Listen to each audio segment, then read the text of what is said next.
Are you counting me now?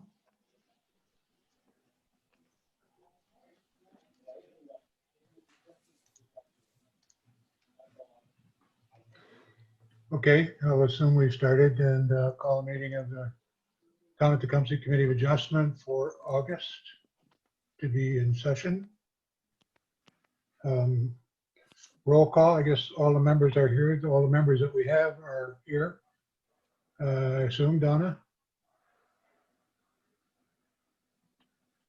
Yes.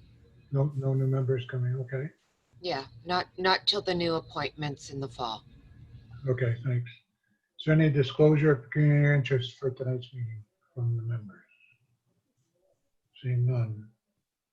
Minutes were pre-circulated. Have a motion on the minutes? Motion to move minutes. Tom, thank you. I'll second the motion. Seconded by Tony, thank you.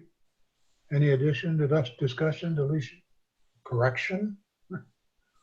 All in favor? Opposed, carried, thank you. So the first application is 1805 West Bronx Road, I guess, intersection with Glen Street. We have with us Louis Elters. I see, yeah, he's live, okay. So Yep.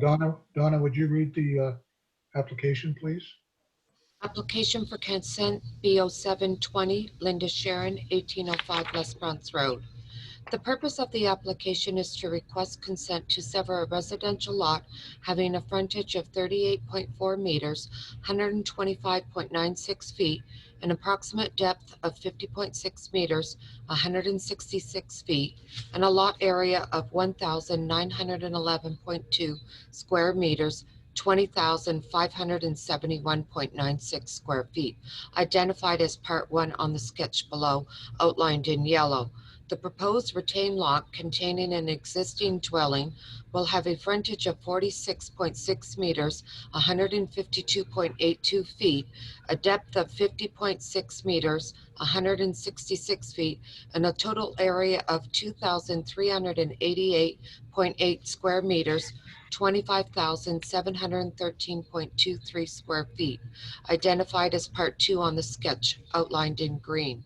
The lands are designated residential in the Sandwich South official plan and zoned residential R1 in the Sandwich South zoning bylaw. Correspondence received was from Essex Region Conservation Authority, no concerns. Bell Canada, no concerns. Engineering comments are outlined in the planning report. Okay, thank you, Donna. Mr. Elters, can you tell us if you've seen the engineering report from the town? Yep, we just I- referred to I have the comments in front of me. your comments. Okay, good. As long as you have them. Yep. At this point in the meeting, I usually ask the applicant if they have anything they want to add to what we've seen in the application or from the comments, that you have anything you wanted to say about it. Nothing further. Okay, thank you. Committee members, questions? Lori. Need your mic, Lori. I'm used to having that muted. Thank you, Mr. Chair. The question is to administration, and I believe the answer is pretty clear, but the question is, will the severed lot meet the bylaw requirements, the zoning bylaw requirements in terms of square footage, lot size, frontage, depth, etc.? Through you, Mr. Chair, yes, it will. It meets it in every way. Okay, thank you for that, Chad. And the next question, also to administration, the list of recommended conditions. Is there anything outside of those conditions in your report or administration's report that is not a typical condition? In other words, is there something that we should be looking for outside of these standard typical conditions?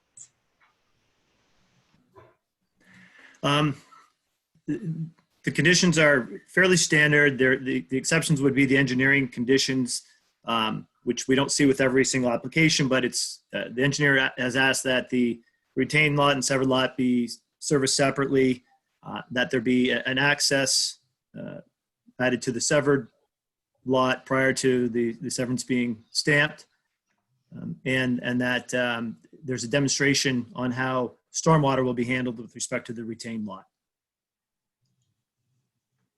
There's also a park fee associated with this one because there's a vacant lot being created.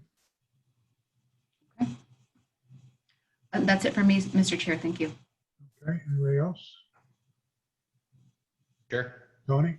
I would just, my question actually for administration would be, so these lots were typically in the 40,000 square foot area previously due to unserviced roads, which would have been for septic. And now as a result of being serviced, these lots can be severed into multiple lots. Is that correct? That's probably part of the rationale for the large lots originally. There's a policy in the official plan that stipulates minimum lot frontage and lot size, and they're larger than a standard urban size lot, Tony. Yeah, now that they're fully serviced lots, there's no issue with respect to severing them. They meet the minimum standards in the bylaw. Thank you. Thanks, Tony. Anybody else? Okay. Anybody want to make a motion then? Lori? Okay, very straightforward application. I take it, by the way, there aren't any members of the public that are speaking on this one? They'd be on the monitor, I think, if there were. That's correct. Okay, so with that said, it is an application. Let's go to application for consent B-07-20 for 1805 West Bronx Road. I move to approve the consent with the conditions as set out in the planning report. Seconder? Tony?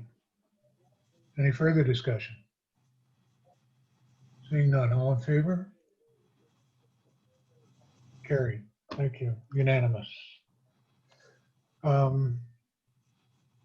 So that's it. Louis, you've got your summary. Thank you very much. There is a waiting period in case someone should perchance want to object to it. Donna, I have to ask you every time. 20 days. 20 days, okay. And there are some conditions you got to fulfill before the severance can be stamped. Yep, no worries. All right. Thank you very much. Thank you. Yep, bye now. Donna, we are coming in to sign these tomorrow. Yes, I'll have them probably ready anytime after about 11 a.m. Okay, thank you.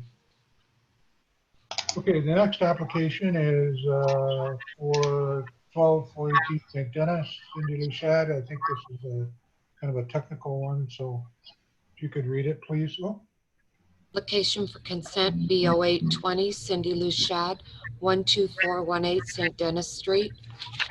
The purpose of the application is to request consent to sever a 1,456.9 square meter, 0.36 acre parcel of land occupied by an existing residential dwelling and an accessory building municipally known as 12414 St. Dennis Street, outlined in yellow on the attached sketch, and to retain a 513.9 square meter, 5,532.1 square foot parcel of land occupied by an existing residential dwelling municipally known as 12418 St. Dennis Street, outlined in red on the figure attached. The proposed consent is required in order to reestablish the lotting pattern that existed prior to the subject lands merging into one large lot in September of 2019 as a result of common ownership. It should be noted that the proposed retained lot at 12418 St. Dennis Street was created, it wasn't created by it was created as a result of a consent application in 1989. The proposed severed lot, however, was not created consent, therefore it's not legally conveyable under the same ownership as 12418 St. Denis Street. Both proposed several lots are zoned R2 in the Tecumseh zoning bylaw 1746. No concerns from Essex Region Conservation Authority, no concerns from Bell Canada, and the planning report contains the engineering comments. Okay, thank you. Where are you? There you are. You're the first one on, so you're in the top corner. Cindy Lou, do you have anything you want to add for the committee's general knowledge on this that hasn't been already said?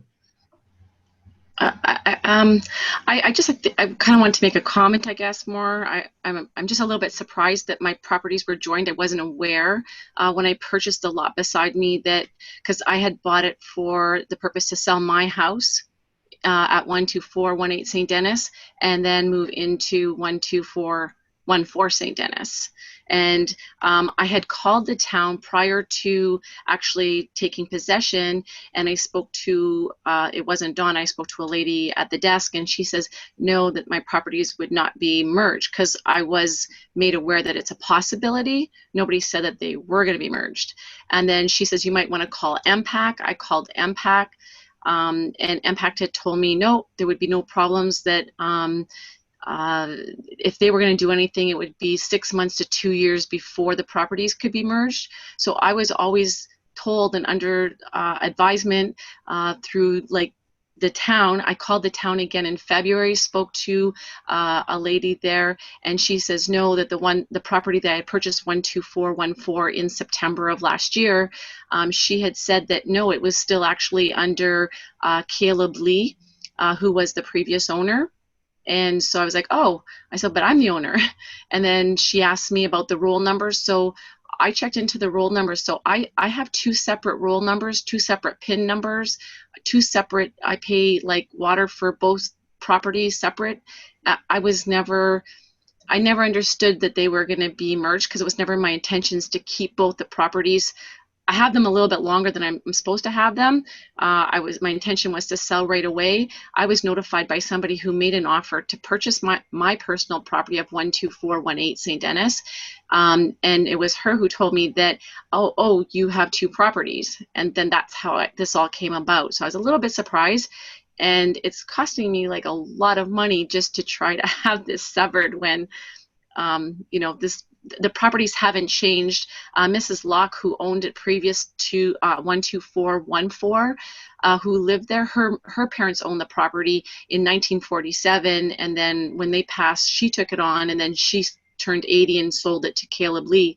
And so the properties have not changed. Neither properties have changed in size. There's been no added units or anything. And so I think I was a little bit surprised that I had to kind of pay. It's like right now I'm sitting at close to $6,000 like to get the survey and everything done. So I think I'm just a little bit upset through the process that I was told through speaking to somebody at the town when I called, being told that they would not be merged. MPAC telling me that they weren't merged, and then to find out, I think I met up with Donna maybe a month ago, and she was like, no, it's legal. I'm like, oh, so, I did call my lawyer and do that. So I'm just a little bit upset that this kind of happened, because I'm also, my fiance also owns the lot next to it, which has the consent to the property. So 12430, yep, the shop.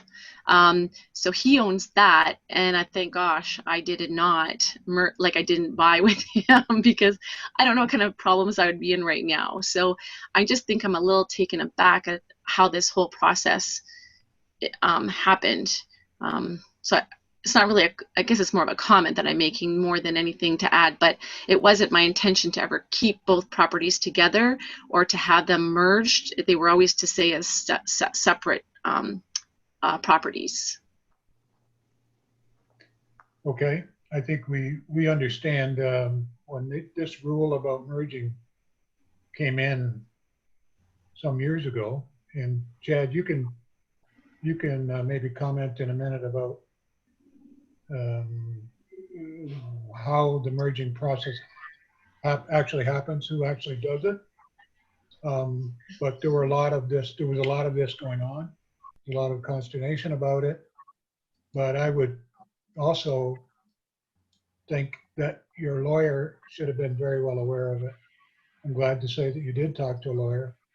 But I mean, this thing of two properties in the same ownership merging is pretty common knowledge. So I'm curious as to, maybe it hadn't happened yet, but maybe it happened retroactively once whoever the department of the government or whatever that has this responsibility got around to it. So Chad, maybe you can just tell us who has the authority to require the lots to be merged. Thank you, Mr. Chair. And I don't want to complicate things too much further, so I'm going to try to keep this very simple. We normally experience these situations where there's been this merger of lands unknowingly by a purchaser of property because they own abutting properties in the rural area. It doesn't happen very frequently in the urban area because most lots within the urban area are created through the plan of subdivision process. But from time to time, we encounter in older areas situations where a lot hasn't been created through a plan of subdivision and it hasn't been given consent. And those are two of the conditions which make a lot legally conveyable. And in this case, this lot wasn't created. 12414 was not created by consent, and 12418 was the retained portion of a larger lot that once extended all the way to Lacoste. This lot here, the proponent spoke about this lot that owned by her fiance, it was given consent, and in doing that created three separate lots at the time, one of which was 12418. But 12418 wasn't given consent despite what my planning report indicates. I thought it had the consent as well. It doesn't have the consent. So that is why consent is needed to sell these separately. Now, this lot would have needed consent to sell separate from this one regardless, because it wasn't originally created through consent or plan of subdivision process. So it's unfortunate that Mrs. Chad was given that advice, but I understand her lawyer did inform her that they would merge if she bought them, put them under the same name. And that is in fact the case. And so we're here tonight to entertain the proposal to resever them. And it's really a technical severance.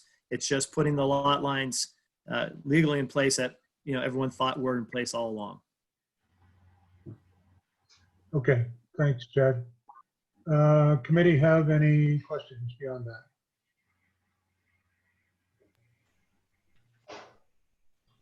Tony? Chad, you had just mentioned that your planning report, there was a little bit that was different than what was in the planning report. Will any of the conditions change as a result of that? Through you, Mr. Chair, no, they won't. The buildings are still protected by the existing non-compliance section in the bylaw. Nothing has changed to those buildings. They're existing buildings. Okay, thank you. Anybody else? Here, Tom, yeah? as I understand it, the house and the garage were existing buildings under the previous owner. Is that correct? Maybe the applicant can address that. Yes, they were. And the garage, I just looked behind the garage I looked at the setbacks. So there was permits for the garage. There's no outstanding permits on the property.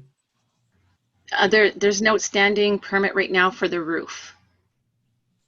Okay. So But the garage was already existing when I purchased the house. It was already, nothing changed with the garage. It's exactly how it was when I purchased it. okay, and the additions or the construction on the house?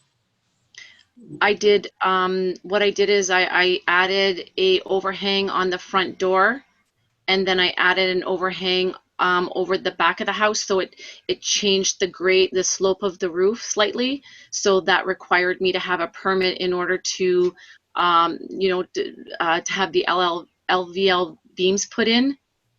And I have 2 engineer stamps for that roof. Okay, thank you. Okay, anybody else? Chris? No? Okay. Well, a motion then? I'll make a motion, Mr. Chair, to Oh. approve the application B08-20 and include the conditions that go along with that From the planning report? from the planning report, yes. Seconder? Lori? Any further discussion? All in favor? Opposed? Carried. Okay. Thank you, Cindy Lou. Thank you so much. All right.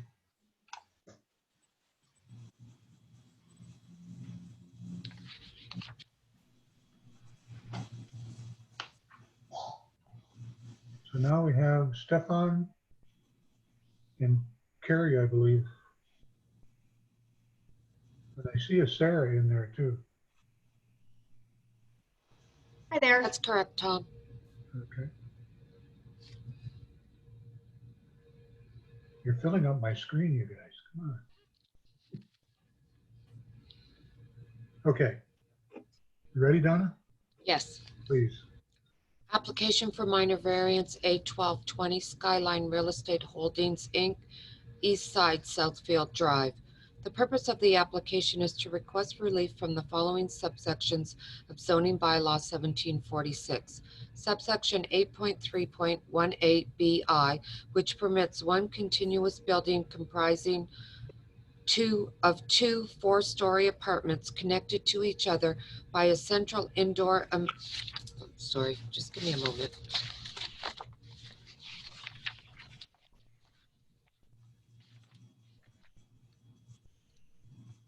Comprised of 2 4-story apartments connected to each other by a central indoor amenity building and have a maximum of 150 dwelling units. The applicant is requesting relief to permit 2 standalone 4-story apartment buildings with no enclosed corridors to the central amenity building. The total number of dwelling units will remain unchanged. Subsection 5.25.1 DI, which establishes that accessory buildings in residential zones shall not exceed 10% of the total lot area, or 90 square meters, 969 square feet, and no individual structure shall exceed 70 square meters, 753 square feet. The removal of the connecting corridors from the 2 apartments to the central amenity building results in it being classified as an accessory structure rather than part of a main building apartment. Therefore, relief is needed to recognize this proposed 344.7 square meter, 3,710.3 square foot accessory central amenity building.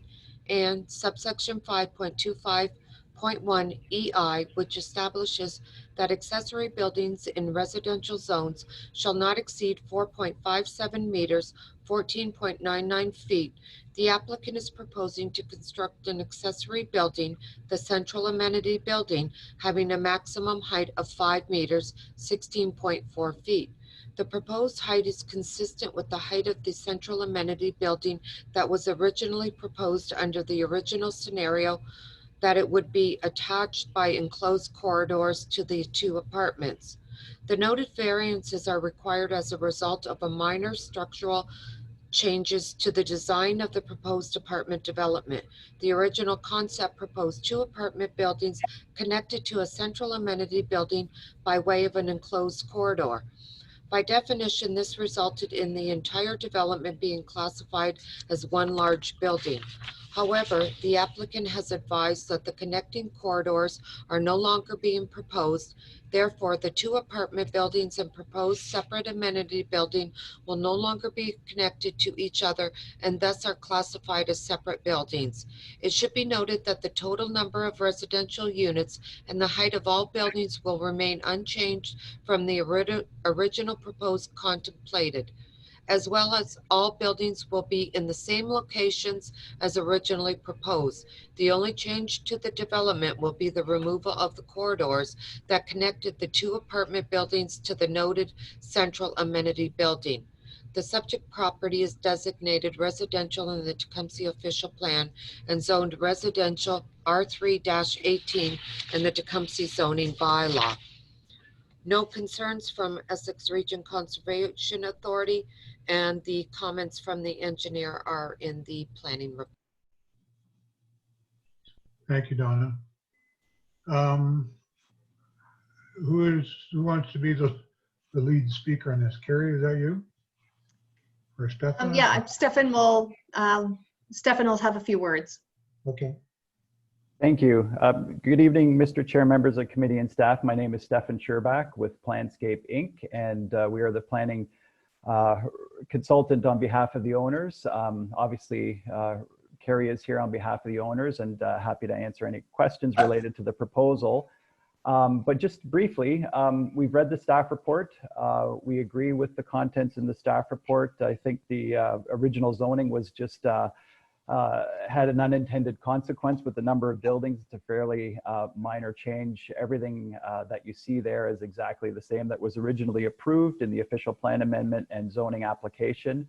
And we're just seeking the committee's support for the subject application. Just wanted to thank staff for their assistance and help with this application. And we're here to answer any questions. Thank you. Okay, thank you, Stefan. Any other comments from the other two? No, okay. Committee questions. Lori, yeah. Thank you, Mr. Chair. The biggest question that resonated with me while I was reviewing not only the application, but also the planning report is related to the intent of the bylaw. So if we go to section 8.3.18, really it's the first kind of point in the application and why the applicant is here, or one of the reasons why the applicant is here. It's related to this central indoor amenity building and the fact that it's required currently under the zoning bylaw that this amenity be connected to these apartment buildings. Can someone help, actually Chad, if you could help explain what is the intent of that so that we can be better, I guess, be armed with that in order to make an informed decision. For example, if it's something extraneous such as it has to, for fire separation or something, why is that requirement currently in the zoning bylaw? Chad. Yeah, through you, Mr. Chair, and thank you for that question. I think there needs to be some explanation here. It's not necessarily a requirement that those buildings be connected. The zoning was a reflection of what administration thought was being proposed. And in fact, the proponents had reached out to us in an attempt to get some flexibility with respect to this built form. And the only explanation we can give is there was some miscommunication or understanding of the communication on our part, and it didn't get reflected in the ultimate zoning bylaw that went to council. And this was just as COVID was hitting, so I guess perhaps there could have been some confusion in that respect. But the proponents from the beginning wanted to have the buildings, the option of either connecting the buildings or having two separate apartments with this common amenity space. It didn't ultimately make its way into the bylaw that went before council. So we're here to correct that. They've ultimately decided that they want to keep this separate, and they have some good reasons for that. From a planning perspective, there's nothing here that concerns us. The built form and the development itself has not changed in any other respect. It's been vetted through a fairly thorough public process, and it's been well received by council and the public. There were some changes made to it as a result of that public process, and the proponents incorporated those changes willingly. And we have a very good proposal here before us, and this is really just a technical matter once again. Okay, thank you for that, Chad. And through you again, Mr. Chair.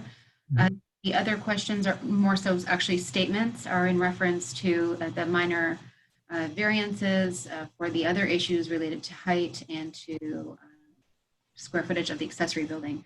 I don't see that this is something that falls outside of the, say, intent of the official plan or the PPS, for example. It's consistent really with the neighborhood and the really the vision for, I think, the site and surrounding properties, and don't see that it would have strenuous impact on those surrounding properties.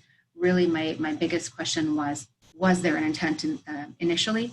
And so now I'm hearing and wholeheartedly understand now that it was site specific in nature, and this is just really an exercise to correct, or rather to amend that site specific matter. So no further questions from me. Thank you, Mr. Chair. Okay, thank you, Laurie. Anyone else? I'm a little disconcerted because my camera is over here, but my monitor's over here. So I'm always looking off camera. I'm going to fix that for next time.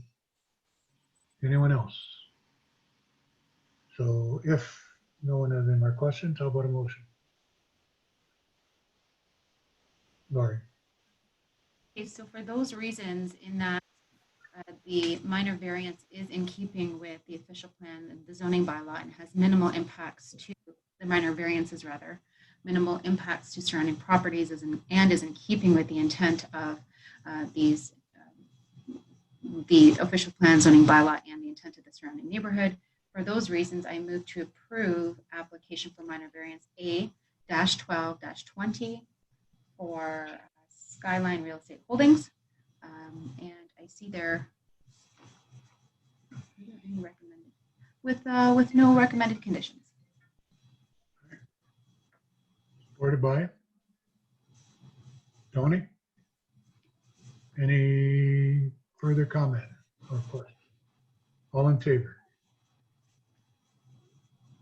Opposed? Carried. Thank you. Again, unanimous. Thank you very much. Thank you. Thank you for your patience. Thank you. So we've reached the end of the application part of the agenda. There were no deferrals, I don't think. Under unfinished business, nothing? No. Okay. Under new business, Donna, you already answered my question about the membership being looked at in the fall. Are you talking about like November, December, the regular? Like when they do their standard calls for appointments. Yeah, the deadline of probably 3, 4. be end of September or something for submissions. Only 2 can be away at once now, right? Yeah, I was going to ask that question. So only We have Three to have is- 3. 3 is quorum. including the chair. The chair. Yeah. Okay. So only 2 can be away at once. Forewarned is forearmed. Anything else under new business? Seeing nothing. I hope to hurry up and get Tecumseh Road fixed. I sat in that lineup for about 20 minutes today. It was really backed up because I went around to see this apartment building. Okay. Okay. There's nothing else? Adjournment. Paul's not here. Who's going to adjourn? Chris, you want to take it over? Motion to adjourn. Motion by Chris, supported by nobody. Tom, y'all want to stay or what? I was going to say, can we just put like Paul in a chair like they're doing for the NHL and the NBA games? Oh, There. A big picture of them there. yeah, I took some pictures of the setup, you noticed. I don't know. Like I say, I got to get that camera off my laptop and onto this monitor. I'll do that for next time, and I won't be looking off camera all Mhm. the time. Okay, good. We're adjourned. Okay. All right, thank you all. Have a good night, Good night, everybody. Good Bye, night. guys. Good night.